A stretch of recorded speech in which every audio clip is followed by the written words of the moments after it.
C'est l'histoire du sacrifice d'une mère, de l'amour inépuisable d'un fils et d'une trahison survenue sous le toit même qui était censé être un refuge. La mère s'appelait Sarah, et son fils, le centre de son univers, se nommait David. Sarah avait tout donné pour élever son fils, le protéger et lui offrir la vie dont elle n'avait pu que rêver. Il devint un homme bon, un médecin accompli qui aimait sa mère plus que les mots ne pouvaient l'exprimer. Mais il n'aurait jamais imaginé que la belle maison qu'il avait construite pour la protéger, pour l'honorer, deviendrait l'endroit même où sa vie serait mise en danger par la personne en qui il avait confiance pour l'aimer comme lui l'aimait. Je vous promets, c'est un voyage puissant et émouvant que vous voudrez suivre jusqu'à la fin. C'est une histoire pleine de leçons bouleversantes sur l'amour, la tromperie et le lien indéfectible entre une mère et son enfant. Alors, installez-vous confortablement et commençons. Et si vous êtes nouveau sur notre chaîne, nous serions ravis si vous vous abonniez et activiez la cloche de notification pour ne jamais manquer une histoire. Merci de mettre un pouce levé si cette vidéo touche votre cœur. Notre histoire commence non pas avec la femme qu'est Sarah aujourd'hui, mais avec la jeune femme qu'elle était autrefois. Il y a de nombreuses années, quand Sarah avait seulement 29 ans, sa vie s'est brisée en 1000 morceaux. Un après-midi, elle rentra chez elle plus tôt, voulant faire une surprise à son mari, mais la surprise fut pour elle. Elle entra dans leur chambre et le trouva là, avec une autre femme. Son bras l'enlaçait, et il riait, partageant un secret qui excluait Sarah. Son monde, autrefois lumineux et coloré, devint soudain gris. Ce n'était pas la première fois. C'était la 3e fois qu'elle le surprenait. La 3e fois qu'il brisait sa confiance. Cette fois, elle savait que ce serait la dernière. Le divorce fut une tempête terrible, pleine de cris et de mots amers. Ils se disputaient devant avocats et juges. Les querelles drainaient toute sa vie et son énergie. Tout ce qu'elle voulait, c'était protéger son fils, son petit David, qui n'avait que 8 ans. À la fin, elle gagna. Le juge lui accorda la garde complète de David, mais c'était une victoire creuse. Le jour où les papiers furent signés, son mari sortit du tribunal et disparut de leur vie pour toujours. Il s'évanouit. Il n'appela jamais, n'écrivit jamais de lettres, n'envoya jamais de carte d'anniversaire. C'était comme s'il avait quitté la ville, peut-être même le pays, comme s'il n'avait jamais existé pour son fils. Sarah se retrouva complètement seule avec un jeune garçon à élever et un cœur rempli de douleur. Elle avait très peu d'argent et aucune compétence particulière. Mais elle avait quelque chose de plus important. Une force qu'elle ignorait posséder, une force née de son amour pour son fils. Elle prit tous les emplois qu'elle pouvait trouver. Le matin, elle était serveuse dans un petit dîner, courant avec une lourde cafetière, les pieds douloureux avant même que le soleil ne soit pleinement levé. L'après-midi, elle nettoyait les maisons de familles aisées, frottant leur sol et polissant leurs meubles, tout en pensant à son petit foyer et aux garçons qui l'attendaient là-bas. Parfois, le week-end, elle travaillait dans un magasin de vêtements, pliant des pulls et souriant aux clients même lorsqu'elle était si fatiguée qu'elle tenait à peine debout. Chaque jour était une lutte. L'inquiétude pour l'argent pesait constamment sur ses épaules. Aurait-elle assez pour le loyer ce mois-ci? Pourrait-elle acheter de nouvelles chaussures à David pour l'école? La douleur de la trahison de son mari était une souffrance sourde dans son cœur, qui ne disparaissait jamais vraiment. Elle faisait des sacrifices, petits et grands, chaque jour. Il y avait de nombreuses nuits où elle ne mangeait qu'un morceau de pain pour le dîner afin que David ait une assiette pleine. Elle lui disait qu'elle n'avait pas faim et souriait en le regardant manger, son propre estomac grondant doucement. Elle veillait tard dans la nuit après une longue journée de travail, raccommodant une déchirure dans son jean ou recousant un bouton sur sa chemise pour qu'il ait toujours l'air soigné à l'école. À travers tout cela, elle mettait tout son amour et son énergie à l'élever correctement. Elle était à la fois mère et père. Elle était stricte, mais juste. Elle s'asseyait avec lui chaque soir à la table de la cuisine pour l'aider avec ses devoirs. Elle assistait à tous les événements scolaires, son visage rayonnant de fierté, applaudissant plus fort que quiconque lorsqu'il réussissait. Elle lui apprit à être gentil, honnête et fort. Elle lui enseigna que même lorsque la vie est dure, il ne faut jamais, jamais abandonner. Les années passèrent comme les pages d'un livre. David grandit, passant d'un petit garçon à un jeune homme intelligent et travailleur. Il voyait les sacrifices de sa mère, ses yeux fatigués, ses mains usées, et cela le rendit déterminé à réussir, non seulement pour lui, mais pour elle. Il étudia dur, obtint une bourse pour une grande université, puis entra en école de médecine. Le jour où il devint médecin fut le plus beau jour de la vie de Sarah. Toutes ces années de lutte, tous les repas sautés, toutes les nuits solitaires, tout cela en valait la peine. Son fils avait réussi. Il s'était construit une vie merveilleuse et stable. Il était le témoignage de sa force, un symbole vivant de son amour sans fin. Mais le prix de toutes ces années de travail acharné finit par se faire sentir. Les longues heures debout au dîner, les lourdes charges en nettoyant les maisons, tout cela avait eu un impact sur son corps. Un jour, elle souffrit d'une grave luxation de la hanche. Cette blessure du passé lui causait désormais une douleur constante à un âge avancé. Marcher devint difficile. Bientôt, elle pouvait à peine se déplacer sans l'aide d'une canne, et les mauvais jours, elle avait besoin d'un fauteuil roulant pour se déplacer. Dès que David vit sa mère en difficulté, il n'hésita pas. « Maman, dit-il, la voix pleine d'amour et de détermination, tu ne vas plus vivre seule. Tu viens vivre avec moi. Tu as pris soin de moi toute ma vie. Maintenant, c'est à mon tour de prendre soin de toi. » Il l'emmena dans sa belle et spacieuse maison. Il avait préparé une charmante chambre pour elle au rez-de-chaussée, avec une grande fenêtre donnant sur un jardin de roses. Il s'assura qu'elle avait tout ce dont elle pouvait avoir besoin ou envie. Il la traitait comme une reine. Il rentrait de l'hôpital, et peu importe à quel point il était fatigué, la première chose qu'il faisait était d'aller dans la chambre de sa mère, s'asseoir avec elle et lui demander comment s'était passée sa journée. Son amour pour elle était une chose puissante et visible. Il aurait fait n'importe quoi au monde pour elle. Pendant un temps, ils n'étaient que tous les deux, et ils étaient heureux. Puis, David rencontra Clara.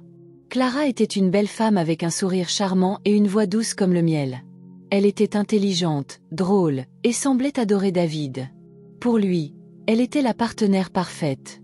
Lorsqu'il la présenta à sa mère, Clara débordait de chaleur et de respect. Elle l'appelait « Maman Sarah » et s'asseyait pour écouter ses histoires pendant des heures. Sarah était heureuse pour son fils. Elle croyait qu'il avait trouvé une femme bien. Avant que David et Clara ne se marient, David s'assit avec elle pour une conversation très sérieuse. Il prit ses mains et plongea son regard dans le sien. « Clara, j'ai besoin que tu comprennes quelque chose. Ma mère, c'est tout mon monde. Tu connais son histoire. Tu sais tout ce qu'elle a traversé pour m'élever. Elle a tout sacrifié pour moi. Maintenant qu'elle est plus âgée et a besoin de notre aide, je ne la laisserai jamais tomber. J'ai besoin de savoir, vraiment savoir, que tu l'aimeras et prendras soin d'elle. J'ai besoin que tu la traites comme si elle était ta propre mère. » Clara posa sa main sur sa joue et lui offrit son plus doux sourire. « Bien sûr, mon amour, dit-elle, sa voix douce et sincère. Ta mère est une femme merveilleuse. Je l'aime déjà. Elle sera aussi ma mère maintenant. Je te promets, je prendrai soin d'elle et l'honorerai toujours. Tu n'auras jamais à t'inquiéter. » David la crut. Il l'épousa, le cœur rempli de joie, croyant qu'il avait construit une famille parfaite et complète. Et au début, tout semblait parfait. Clara était la belle-fille idéale. Elle apportait le petit déjeuner à Sarah le matin, arrangeait ses oreillers et demandait si elle avait besoin de quoi que ce soit. Elle lui parlait avec une voix douce et gentille. Elle faisait tout cela avec un magnifique sourire sur le visage. Mais Sarah commença à remarquer quelque chose d'étrange. Clara n'était ainsi que lorsque David était à la maison. Sa gentillesse, sa voix douce, ses gestes affectueux, tout cela était pour lui. Quand David partait pour ses longues gardes à l'hôpital et que la porte d'entrée se refermait derrière lui, la maison devenait silencieuse. Et dans ce silence, Clara changeait. Son sourire disparaissait. La chaleur dans ses yeux se transformait en glace. Sa voix douce devenait plate et froide. Cela commença par de petites choses. Un plateau de nourriture posé un peu trop brutalement sur la table, une question de Sarah accueillie par un long silence glacial, une demande d'un verre d'eau ignorée pendant 1 heure. Au début, Sarah pensa qu'elle imaginait des choses. Elle se disait qu'elle était juste une vieille femme idiote. Clara était occupée, stressée. C'était un gros changement d'avoir une belle-mère vivant dans sa nouvelle maison. Sarah ne voulait pas causer de problème. Elle ne voulait pas se plaindre et avoir l'air d'être un fardeau. Alors, elle ne disait rien. Elle restait assise dans sa chambre, un nœud froid d'inquiétude se formant dans son estomac. Elle aimait tellement son fils et voyait à quel point il était heureux avec sa nouvelle épouse. La dernière chose qu'elle voulait était de gâcher ce bonheur. Elle ne savait pas encore que ce petit sentiment froid n'était que le début d'une tempête, une tempête privée et cachée qui menaçait de détruire tout ce qui lui était cher. Le changement chez Clara était comme le soleil disparaissant derrière un nuage sombre. Un moment, il y avait de la chaleur et de la lumière, l'instant d'après, un froid mordant soudain. Ces changements n'arrivaient que lorsque le bruit de la voiture de David s'évanouissait dans la rue et que la porte d'entrée était verrouillée pour la journée. Au début, Ses cruautés étaient discrètes, dans ce qu'elle ne faisait pas. Si Sarah faisait tomber le livre qu'elle lisait, Clara, qui était dans la même pièce, faisait semblant de ne pas le voir. Sarah devait lutter, sa hanche douloureuse, pour essayer de le ramasser elle-même. Si Sarah demandait une couverture parce qu'elle avait froid, Clara disait « dans 1 minute ». Mais la minute se transformait en 1 heure, puis 2, et la couverture n'arrivait jamais. Sarah ressentait une profonde confusion dans son cœur. Elle se demandait « ai-je fait quelque chose de mal ? Ai-je dit quelque chose qui l'a offensée ?» Elle essayait d'être particulièrement prudente. Elle s'assurait que sa chambre soit toujours impeccable. Elle ne demandait jamais trop. Elle ne parlait que lorsqu'on s'adressait à elle, d'une voix douce et polie. Elle ne voulait pas être un problème.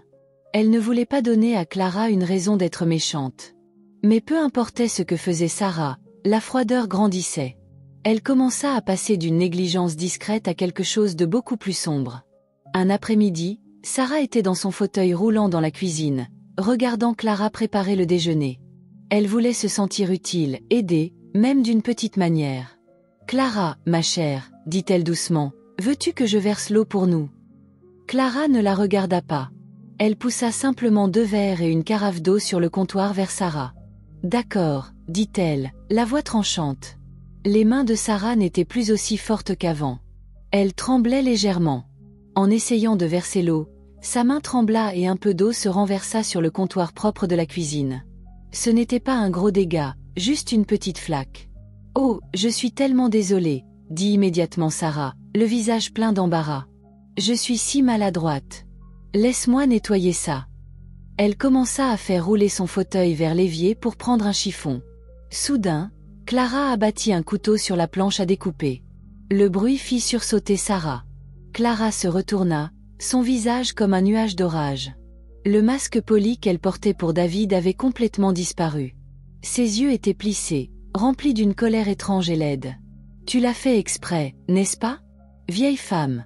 Tu voulais juste faire un désordre pour que je doive nettoyer. Tu essaies toujours de me donner plus de travail. » Sarah était choquée. Son cœur se mit à battre vite, comme un oiseau pris au piège. « Non, Clara. Non, c'était un accident. Je te promets. Mes mains ne sont pas très stables aujourd'hui. » Mais Clara n'écoutait pas.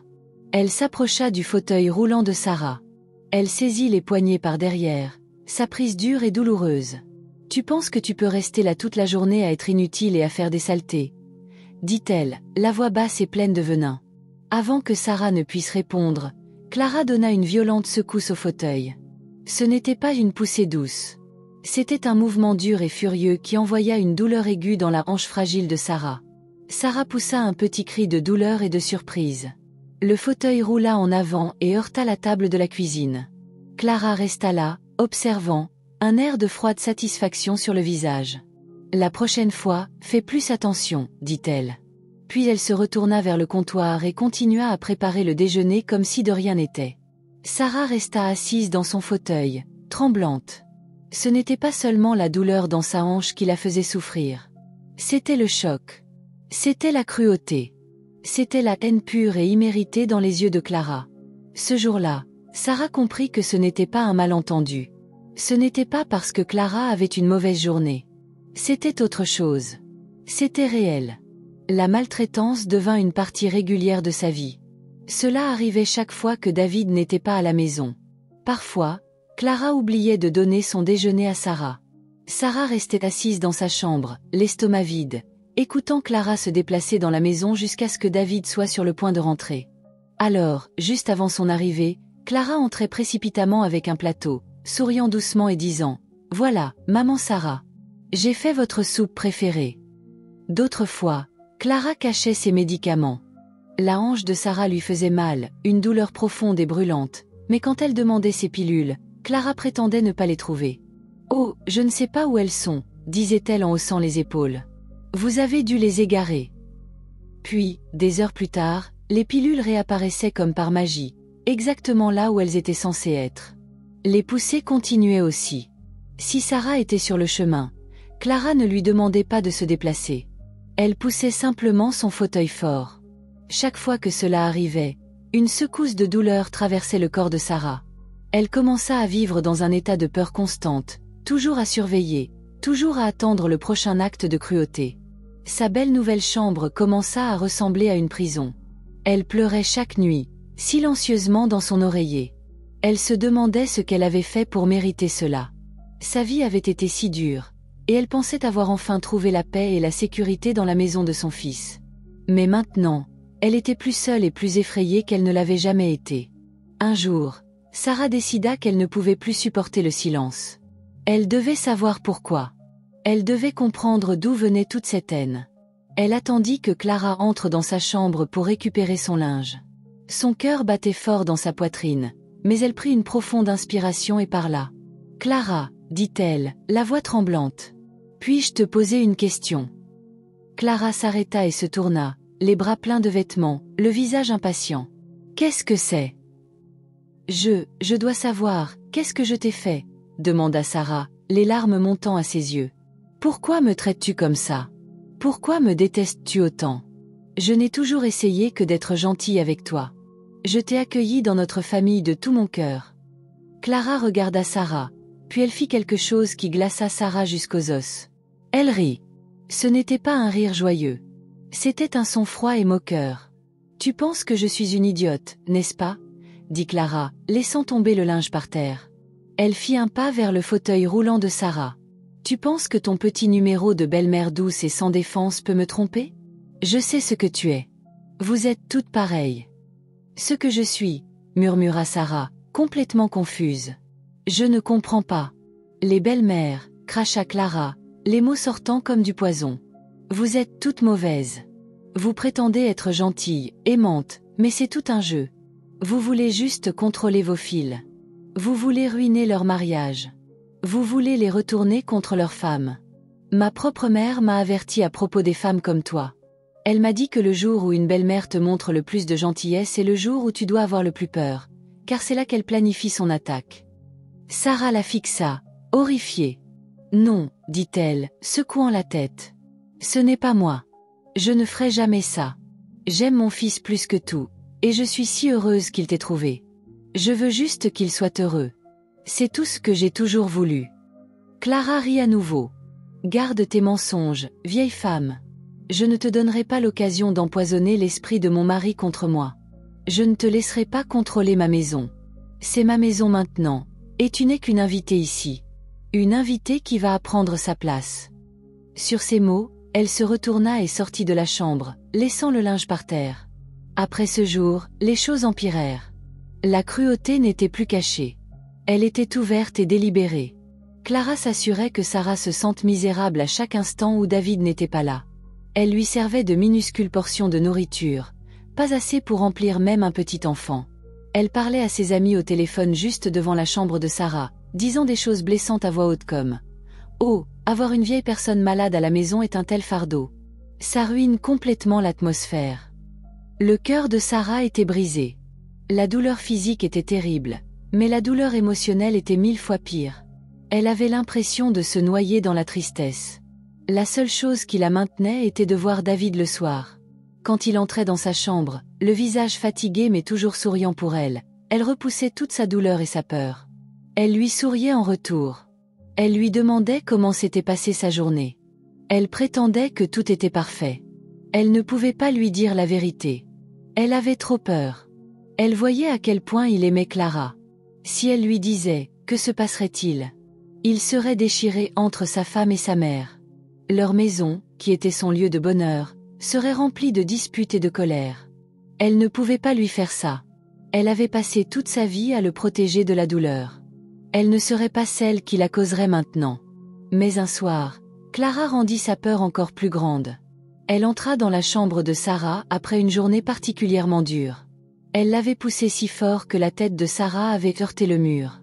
Clara se pencha, son visage à quelques centimètres de celui de Sarah. Ses yeux étaient froids et durs comme des pierres. « Je sais que tu penses à lui dire, » murmura-t-elle, sa voix un sifflement mortel. « Je le vois dans tes yeux pathétiques et larmoyants. Mais je te préviens. Si tu dis ne serait-ce qu'un seul mot de tout ça à David, si je soupçonne même que tu lui as dit quelque chose, je te ferai regretter. » Elle marqua une pause, laissant la menace planer dans l'air. « Je t'empoisonnerai, dit-elle, sa voix encore plus basse. Pas d'un coup. Ce sera lent. Un peu dans ton thé un jour, un peu dans ta soupe le lendemain. Tu deviendras de plus en plus faible, et quand tu mourras enfin, tout le monde pensera que c'était juste ton vieil âge. David pleurera, et je serai là pour le consoler. Comprends-tu? Sarah la fixa et ne vit rien d'autre qu'un vide sombre. Elle l'a cru. Elle croyait vraiment que Clara était capable de le faire. À partir de ce moment, Sarah était piégée. Elle était prisonnière, non seulement dans la maison, mais dans son propre silence. Elle vivait avec un monstre, et son propre fils n'en avait aucune idée. Elle devait le protéger, mais elle devait aussi se protéger elle-même. Son secret était un poids lourd et terrifiant, qu'elle devait porter seule. Les jours qui suivirent la terrible menace de Clara furent les plus sombres de la vie de Sarah. La maison n'était plus un foyer. C'était une cage. Et dans cette cage, il y avait un prédateur silencieux. Et il y avait Sarah. Chaque matin, lorsqu'elle entendait la voiture de David partir pour l'hôpital, une vague de peur glacée l'envahissait. Le silence qu'il laissait derrière lui était lourd, chargé de la promesse tacite de cruauté.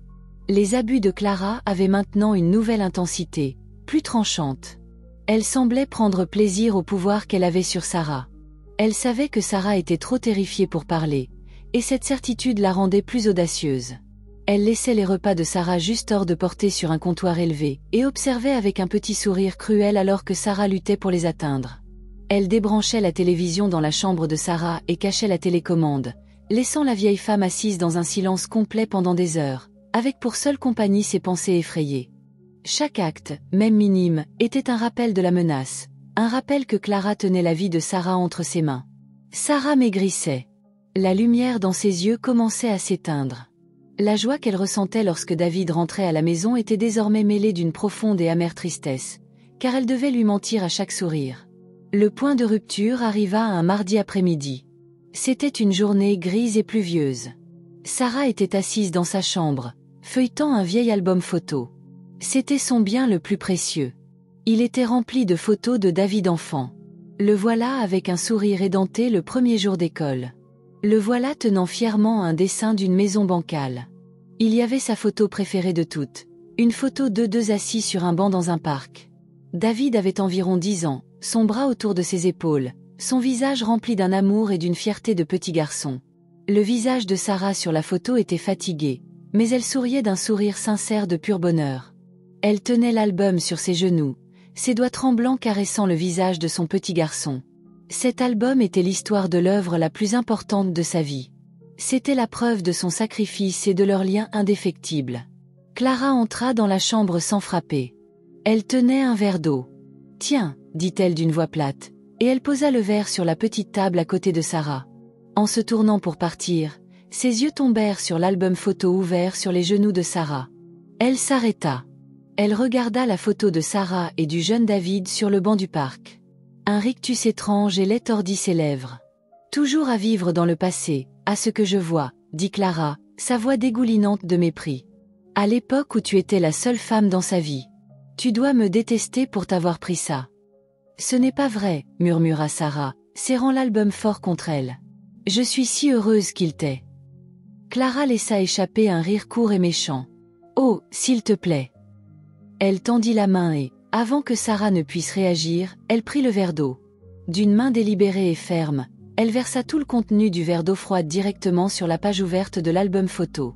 L'eau s'infiltra dans le vieux papier, brouillant les visages, transformant le précieux souvenir en un désordre flou et aqueux. Sarah octa. C'était comme si l'eau avait été jetée directement dans son cœur. « Non !» cria-t-elle, la voix pleine d'angoisse. « Pourquoi ? Pourquoi as-tu fait ça ?»« Juste un petit déversement, » dit Clara avec un haussement d'épaule, reposant le verre vide sur la table. Elle baissa les yeux sur la photo ruinée, un air de triomphe dans le regard. Puis elle se retourna et sortit de la chambre, laissant Sarah seule avec les débris de son souvenir le plus cher. Sarah fixa la photo brouillée. Et quelque chose en elle se brisa enfin. Ce n'était pas juste une photo. C'était le symbole de toute sa vie, de son amour, de ses sacrifices. Et Clara l'avait détruit sans plus de considération qu'elle n'en aurait eu pour écraser un insecte. À cet instant, Sarah réalisa que son silence ne protégeait pas David. Son silence permettait à ce mal de croître, de fester dans sa maison. Le poison dont Clara l'avait menacé était déjà là. C'était un poison de haine et de cruauté, qui s'infiltrait dans les murs mêmes de la maison que son fils avait construite. Elle devait le protéger, non pas de la vérité, mais du mensonge qu'il vivait. Sa peur pour elle-même était toujours là, un nœud froid et dur dans son estomac. Mais son amour pour son fils et son besoin de protéger sa bonté étaient enfin, véritablement plus forts. Cette nuit-là, elle attendit. Elle resta allongée dans son lit, son cœur battant un rythme lent et lourd contre ses côtes. Elle entendit David rentrer.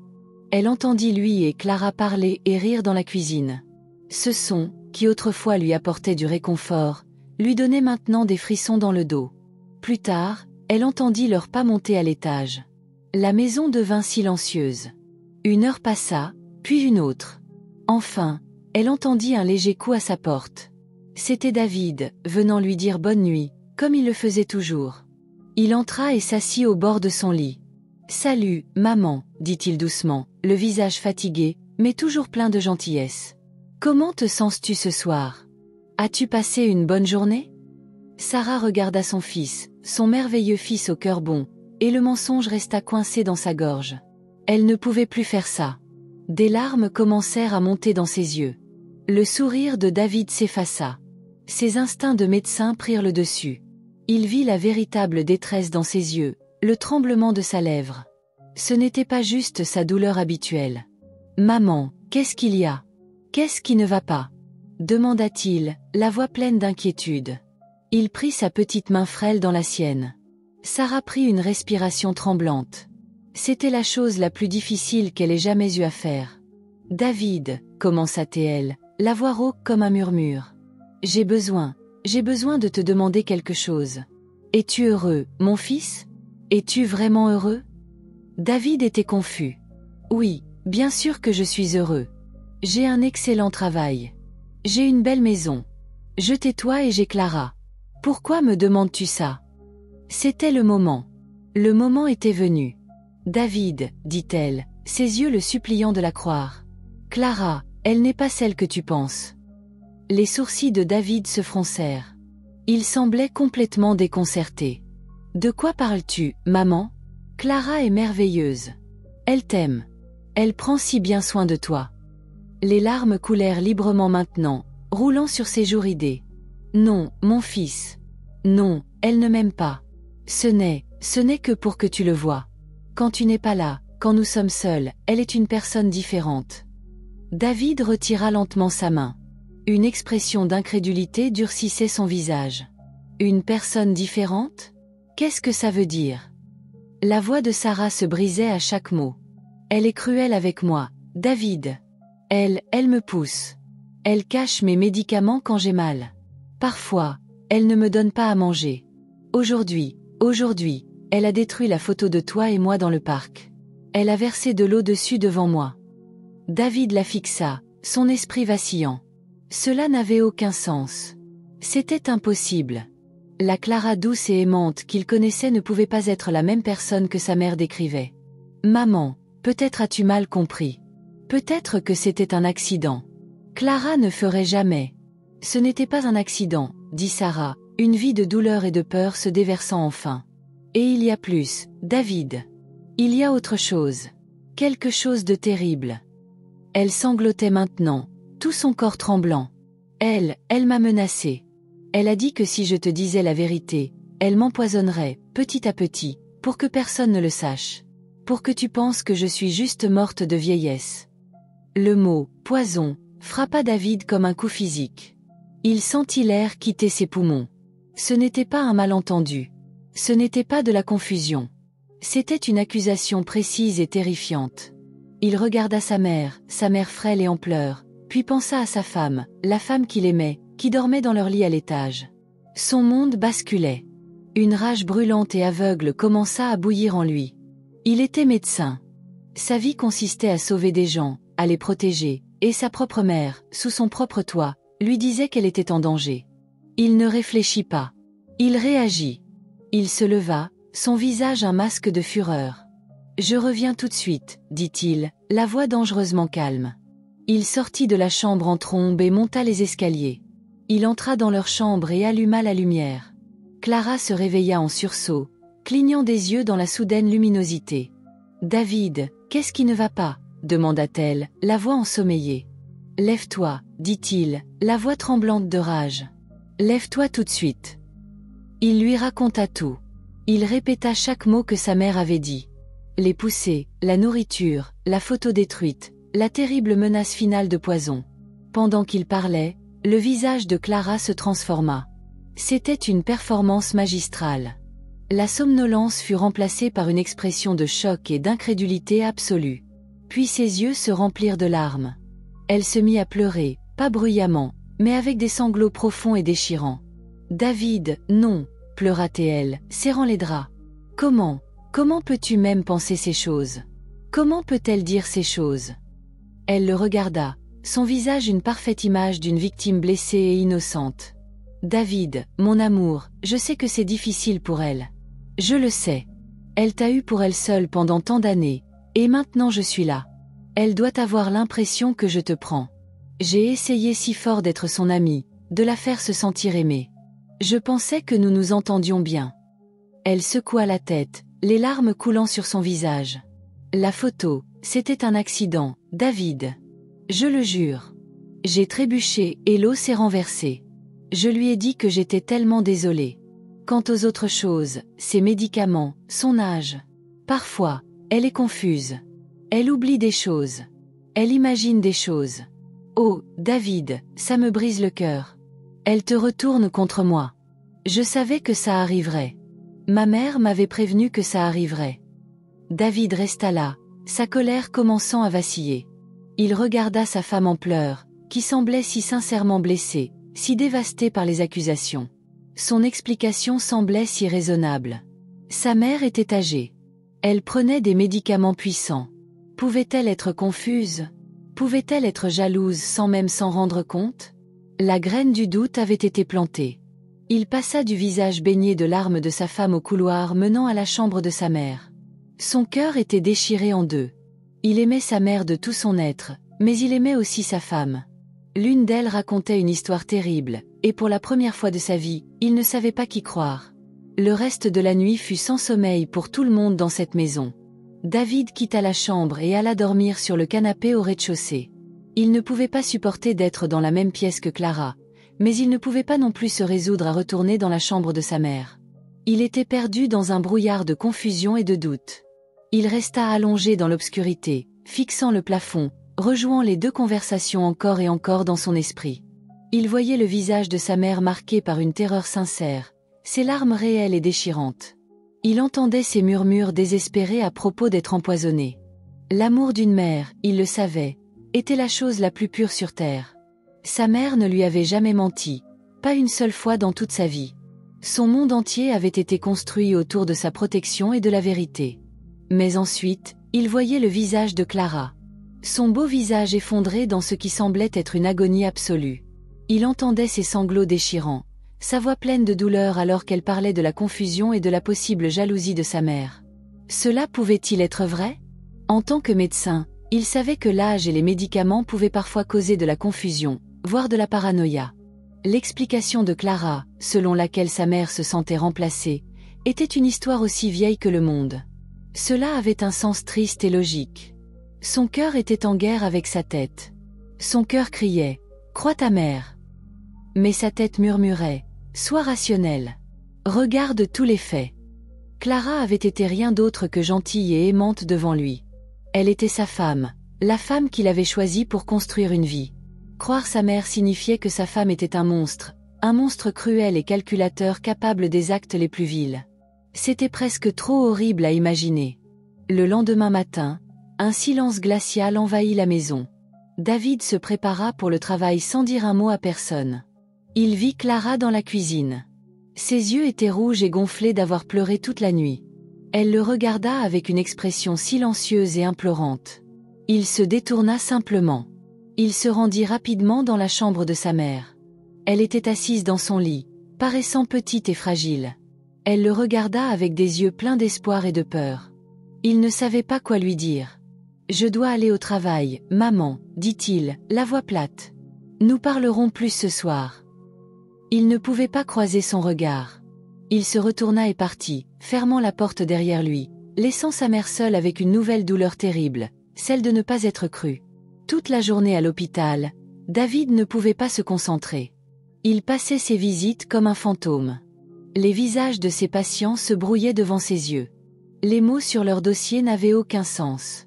Son esprit était un champ de bataille. Le visage terrifié de sa mère, le visage déchiré de sa femme, les accusations, les démentis. C'était une tempête de confusion qui n'offrait aucune paix. Il avait toujours été un homme de logique, un homme de preuve. En tant que médecin, il ne pouvait pas poser un diagnostic basé uniquement sur l'émotion. Il devait observer. Il devait rassembler des preuves. Et alors qu'il était assis dans son bureau, fixant une radiographie d'un patient, une idée commença à se former dans son esprit. Une idée qui lui donnait la nausée, mais qu'il savait qu'il devait suivre.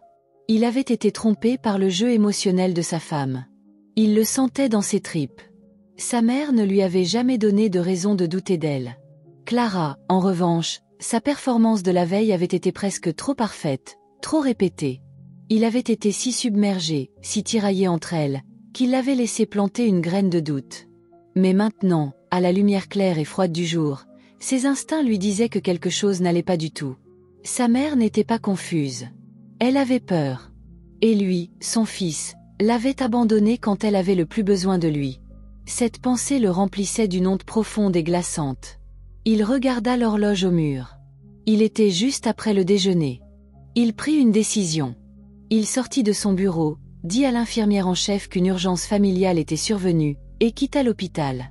Il monta dans sa voiture, mais ne rentra pas directement chez lui. Il se rendit dans un magasin d'électronique à proximité. Il entra et acheta une petite caméra de sécurité discrète, une caméra de surveillance. Elle était si petite qu'elle pouvait être cachée presque n'importe où. Son cœur battait fort alors qu'il rentrait chez lui. Il se sentait comme un espion dans sa propre vie. Il détestait ce qu'il faisait, mais il savait avec une certitude croissante à chaque minute que c'était le seul moyen de découvrir la vérité. Il devait voir ce qui se passait quand il n'était pas là. Il devait voir quelle femme était la vraie Clara, l'épouse aimante ou le monstre cruel. Il gara sa voiture plus loin dans la rue pour que Clara ne la voie pas depuis la fenêtre. Il marcha jusqu'à sa porte d'entrée et utilisa sa clé, la tournant aussi silencieusement que possible. Il se glissa à l'intérieur. La maison était silencieuse. Il pouvait entendre le faible son de la télévision venant du salon. Clara était là, regardant une émission. Il se déplaça silencieusement, comme un voleur, dans le couloir jusqu'à la chambre de sa mère. La porte était légèrement entr'ouverte. Il la poussa juste assez pour se glisser à l'intérieur, le cœur dans la gorge. Sa mère dormait dans son lit, sa respiration douce et régulière. Il ressentit une vague d'amour et de culpabilité l'envahir. Il chercha rapidement un endroit où cacher la caméra. Il vit une étagère remplie des romans préférés de sa mère. C'était parfait. Il plaça la petite caméra derrière une rangée de livres, s'assurant que la lentille avait une vue claire de toute la pièce, en particulier du lit de sa mère et de la zone autour de son fauteuil roulant préféré. Il connecta rapidement la caméra à une application sur son téléphone. L'installation fut terminée en moins de 2 minutes. Il jeta un dernier regard à sa mère endormie, le cœur douloureux. « Je suis désolé, maman », murmura-t-il si bas que ce n'était même pas un son. « Je vais réparer ça. Je te le promets. » Il ressortit de la chambre et de la maison aussi silencieusement qu'il était entré. Il remonta dans sa voiture, fit le tour du pâté de maison et retourna à l'hôpital. Personne ne saurait jamais qu'il était parti. Pour le reste de l'après-midi, il ne pouvait détacher ses yeux de son téléphone. Il était assis à son bureau, faisant semblant de travailler, mais toute son attention était sur le flux en direct de la caméra dans la chambre de sa mère. Pendant longtemps, rien ne se passa. Il regardait simplement sa mère dormir paisiblement. Une partie de lui priait pour que rien n'arrive. Une partie de lui espérait désespérément qu'il avait tort, que sa femme était innocente, que tout ce cauchemar n'était qu'un terrible malentendu. Puis, vers 15 heures, il vit la porte de la chambre de sa mère s'ouvrir sur l'écran de son téléphone. Clara entra.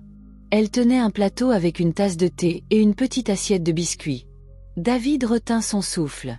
Clara s'approcha du lit et secoua doucement l'épaule de Sarah. « Maman Sarah », l'entendit-il dire à travers le haut-parleur du téléphone. Sa voix était la voix douce et gentille qu'il connaissait si bien. « Réveille-toi, ma chère. Je t'ai apporté du thé. » Sarah se réveilla lentement. Elle regarda Clara, Et David pouvait voir la peur dans ses yeux, même sur le petit écran. « Merci, Clara », dit Sarah, la voix faible. Clara posa le plateau sur la table de chevet. « Tu dois te sentir si faible après tout le drame d'hier soir, » dit Clara, la voix pleine d'une fausse sympathie. « Il est si important que tu gardes tes forces. » Puis Clara fit quelque chose qui glaça le sang de David. Elle mit la main dans la poche de son tablier. Elle en sortit une petite bouteille sans étiquette remplie d'un liquide clair. Les yeux de David s'écarquillèrent. Il se redressa brusquement dans son fauteuil, son cœur battant contre ses côtes. Clara dévissa le bouchon. Elle regarda Sarah, et le masque doux et attentionné tomba de son visage. Il fut remplacé par le même rictus froid et cruel que Sarah avait décrit. « Tu pensais pouvoir gagner, n'est-ce pas » siffla-t-elle, sa voix un murmure venimeux que le microphone capta parfaitement. « Tu pensais pouvoir le retourner contre moi. Tu es une vieille femme stupide. Il a été confus un moment, mais il m'aime. Il me choisira toujours. » Sarah commença à secouer la tête, ses yeux grands ouverts de terreur. « Non, s'il te plaît. »« Je t'avais prévenu, » continua Clara, sa voix dénuée de toute émotion. « Je t'ai dit ce qui arriverait si tu ouvrais la bouche. Maintenant, tu vas boire ce thé. Tout. C'est la première dose. Ça ne fera pas grand-chose. Ça te rendra juste un peu plus fatigué, un peu plus faible. David pensera que ta santé empire, et chaque jour, je t'en donnerai un peu plus, et il te regardera t'éteindre, et il ne saura jamais que c'était moi. » Elle prit la petite bouteille et la pencha au-dessus de la tasse de thé. Quelques gouttes du liquide clair tombèrent dans le thé chaud. Sarah commença à se débattre. « Non, éloigne-toi de moi. Ne fais pas ça !» cria-t-elle, essayant de s'écarter. « Oh, arrête de te battre !» lança Clara. Elle remit la bouteille dans sa poche et saisit la tasse de thé. Elle la tenait d'une main et, de l'autre, elle attrapa le visage de Sarah, essayant de la forcer à boire. « Tu vas boire ça. Tu l'as cherché. » David n'était plus assis. Il était debout, son téléphone serré si fort dans sa main que l'écran risquait de se fissurer. Il regardait un film d'horreur en direct, et la victime était sa propre mère. Le monstre était sa propre femme. La rage qu'il avait ressentie la veille n'était rien comparée à la fureur glacée et meurtrière qui emplissait maintenant chaque cellule de son corps. Il ne raccrocha pas. Il n'éteignit pas. Il continua à regarder, les yeux brûlants, alors que sa mère luttait pour sa vie, ses petites mains faibles repoussant les bras de Clara. Il avait besoin de tout voir. Il avait besoin de cette preuve irréfutable et terrifiante. Puis il se retourna et courut. Il courut hors de son bureau, sans s'arrêter pour parler à qui que ce soit. Il courut à travers les couloirs de l'hôpital, passant devant des infirmières et des patients choqués. Il courut hors du bâtiment jusqu'à sa voiture. Il trébucha avec ses clés, ses mains tremblant de rage. Il monta dans la voiture et conduisit, son pied enfonçant l'accélérateur jusqu'au plancher. Il ne rentrait pas simplement chez lui. Il allait sauver sa mère, et il allait s'assurer que la femme qu'il appelait autrefois sa femme paie pour ce qu'elle avait fait. David conduisit plus vite qu'il ne l'avait jamais fait de sa vie. Le monde à l'extérieur de sa voiture était un flou de couleurs et de formes. La seule chose claire était l'image sur son téléphone, qu'il avait posée sur le siège passager. Le flux vidéo en direct continuait de jouer. Il pouvait voir sa mère frêle et bien-aimée, lutter avec une force née d'une pure terreur. Elle tournait la tête d'un côté à l'autre, les lèvres scellées, ses petites mains repoussant faiblement les bras de Clara. Il pouvait entendre la voix de Clara, un sifflement bas et furieux. « Bois-le. Bois-le, vieille sorcière têtue. » Chaque seconde qui passait semblait durer 1 heure. Le cœur de David était un tambour battant un rythme frénétique de rage et de peur. Rage contre la femme en qui il avait eu confiance, qu'il avait aimée, et qui se révélait maintenant être un monstre. Et peur, une peur froide et terrifiante qu'il arrive trop tard. Il serra le volant, ses jointures blanches, et poussa la voiture à aller encore plus vite. Il se fichait des lois de la circulation. Il se fichait de tout sauf d'arriver chez lui. Enfin, sa rue apparut. Il freina brutalement devant sa maison, sans même prendre la peine de se garer correctement. Il ne coupa pas le moteur. Il ne prit pas les clés. Il ouvrit la portière et courut. Il sprinta sur l'allée jusqu'à sa porte d'entrée, l'endroit qui était censé être un sanctuaire, un lieu de paix et d'amour. Il fouilla dans sa poche pour ses clés, ses mains tremblant trop pour insérer la clé dans la serrure. Avec un rugissement de pure frustration et de fureur, il abandonna la clé. Il recula son pied et donna un coup de pied dans la porte de toutes ses forces. Le bois se fendit autour de la serrure, et la porte s'ouvrit en grand, s'écrasant contre le mur intérieur. Il fit irruption dans la maison et courut dans le couloir jusqu'à la chambre de sa mère. La scène qu'il vit était exactement celle qu'il avait regardée sur son téléphone, mais 1000 fois plus terrifiante en vrai. Clara avait coincé sa mère contre la tête de lit. Une de ses mains était emmêlée dans les cheveux argentés et doux de Sarah, forçant sa tête en arrière.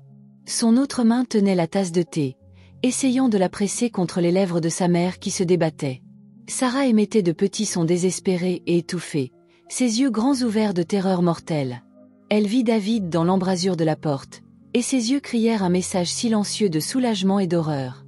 Quand Clara entendit la porte s'ouvrir en fracas, elle se figea. Pendant une fraction de seconde, elle ne bougea pas. Puis elle tourna lentement la tête. Quand elle vit David debout là, son visage n'était pas celui qu'elle reconnaissait. Ce n'était pas le visage de son mari gentil et aimant. C'était le visage d'un étranger, un visage tordu par une rage si pure et si froide qu'elle était terrifiante. Ses yeux étaient comme des charbons ardents. La tasse de thé glissa des doigts de Clara et s'écrasa sur le sol, se brisant en une douzaine de morceaux, le thé empoisonné éclaboussant le tapis. Le charme était rompu. Le visage de Clara se transforma instantanément. Le masque cruel et furieux disparut, et la victime pathétique et pleurante de la veille réapparut. Des larmes remplirent instantanément ses yeux. Elle lâcha Sarah et recula d'un pas, les mains levées comme en signe de reddition. « David, s'il te plaît » cria-t-elle, sa voix une imitation parfaite de choc et de confusion. « Oh, merci mon Dieu, tu es rentré. Ce n'est pas ce que tu crois. J'essayais juste de lui faire boire son thé. » Elle avait une de ces crises. Elle était confuse et se battait contre moi. J'essayais seulement de l'aider. C'était la même ruse émotionnelle, la même tentative désespérée pour obtenir sa sympathie. Mais cette fois, cela n'avait aucun pouvoir. Cette fois, il n'avait pas seulement entendu une histoire. Il avait vu la vérité de ses propres yeux. David ne regarda pas Clara. Il passa devant elle comme si elle n'était même pas là. Il alla directement vers sa mère. Il s'agenouilla près de son lit et, doucement, avec des mains maintenant tendres et tremblantes de soulagement, il lissa ses cheveux en arrière. « Est-ce que tu vas bien, maman ?» murmura-t-il, la voix étouffée par l'émotion. « Es-tu blessée ?» Sarah pleurait, des sanglots profonds et tremblants d'une terreur enfin terminée. Elle passa ses bras faibles autour de son cou et s'accrocha à lui comme s'il était la seule chose solide dans un monde qui avait tournoyé hors de contrôle. « Mon fils » pleura-t-elle. « Mon fils » Il la serra un long moment, se rassurant simplement qu'elle était réelle, qu'elle était en sécurité. Puis il la reposa doucement contre les oreillers. Il se leva et se tourna pour faire face à sa femme.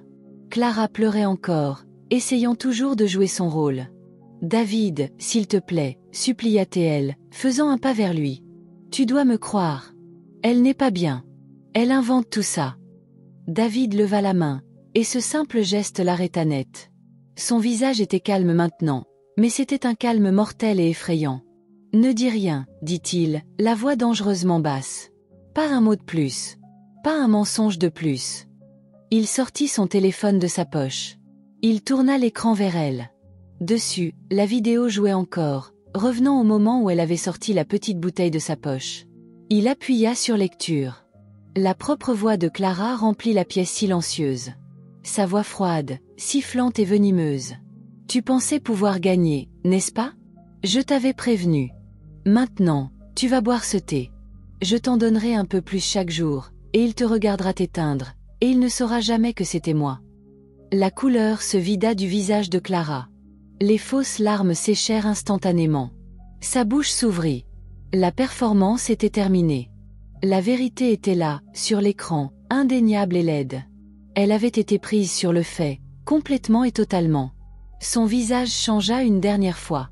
La victime innocente disparut, et à sa place apparut une expression de panique pure et acculée. « David, non, s'il te plaît » bégaya-t-elle, sa vraie voix, une voix de peur, émergeant enfin. J'essayais juste de lui faire peur. Je n'allais pas vraiment lui faire du mal. Je le jure. Je t'aime. S'il te plaît, ne fais pas ça. » David la regarda simplement.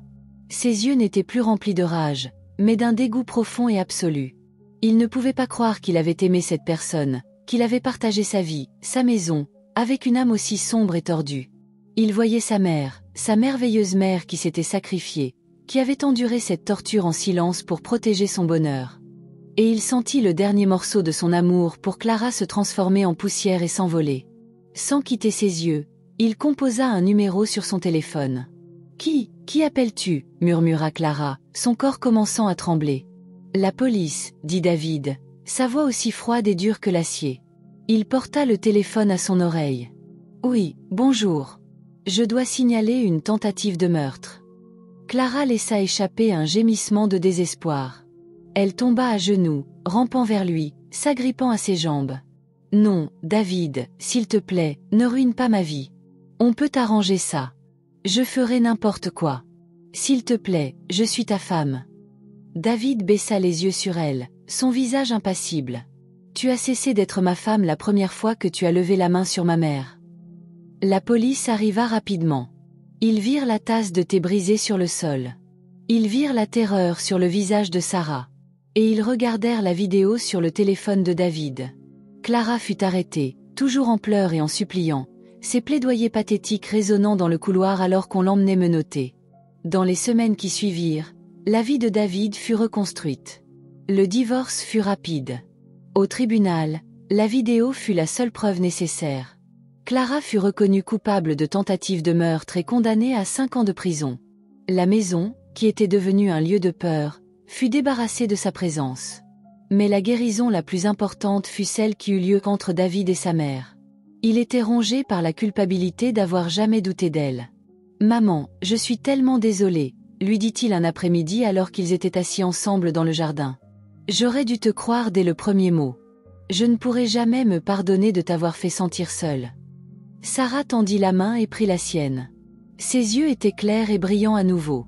La peur avait disparu, remplacée par le même amour profond et sans fin qu'elle avait toujours eu pour lui. « Mon fils, dit-elle, la voix douce mais forte. Tu n'as rien à regretter. Tu étais pris dans un terrible réseau de mensonges. Mais tu n'y es pas resté. Tu as cherché la vérité, et tu m'as sauvé. Tu es mon héros, David. Tu l'as toujours été. » Et à cet instant, assis sous le chaud soleil, tenant la main de sa mère, David comprit enfin que la maison, la carrière, le mariage, ce n'étaient pas les signes de sa réussite. Sa véritable réussite était sa mère. C'était son amour qui avait fait de lui ce qu'il était. Et protéger cet amour, honorer ce sacrifice, était le travail le plus important qu'il ferait jamais.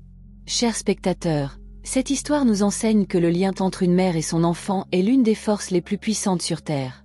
Elle nous rappelle d'écouter toujours notre cœur, surtout quand les personnes que nous aimons souffrent. Et elle nous montre que, bien que le mal puisse parfois se déguiser derrière un beau sourire, la vérité, à la fin, finit toujours par éclater. Merci de nous avoir rejoints dans ce voyage émotionnel. Quelles sont vos pensées sur cette histoire? David a-t-il eu raison d'appeler la police, ou aurait-il dû gérer cela autrement? Si vous étiez Sarah, auriez-vous pardonné Clara? Faites-nous part de vos réflexions dans les commentaires ci-dessous. Et n'oubliez pas de vous abonner, de mettre un pouce levé à cette histoire et d'activer la cloche de notification pour ne manquer aucune de nos nouvelles histoires. À la prochaine, soyez gentils les uns envers les autres et souvenez-vous toujours nous vous aimons.